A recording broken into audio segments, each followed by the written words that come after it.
Kamusta mga ka-fam? Welcome back sa inyong paboritong channel. Kung hindi pa kayo nakasubscribe, ano pang hinihintay nyo? Hit that subscribe button and ring the bell para hindi nyo ma-miss ang latest chika. Blooms, ang tanong, handa na ba ang Japan sa BINI?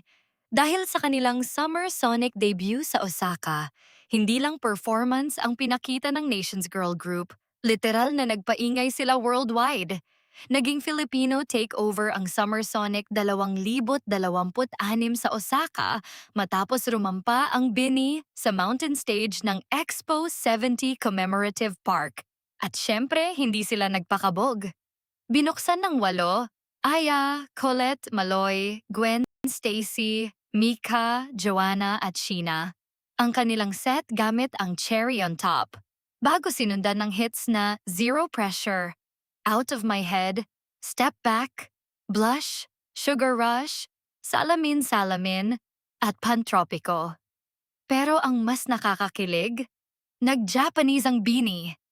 Para sa Japanese Blooms, espesyal ang performance ng Japanese version ng Born to Win. At sa Salamin Salamin, may Japanese lyrics din silang isinama. Kaya talagang ramdam na para sa Japanese audience ang effort.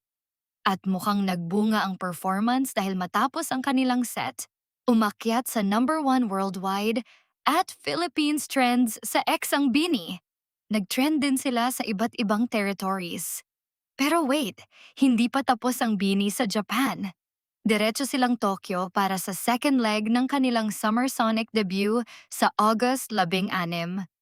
From P-pop queens to Japan's biggest music festival, BINI really made her story. Blooms, ano ang masasabi ninyo sa Summer Sonic performance ng BINI? Mas excited ba kayong makita ang Tokyo leg?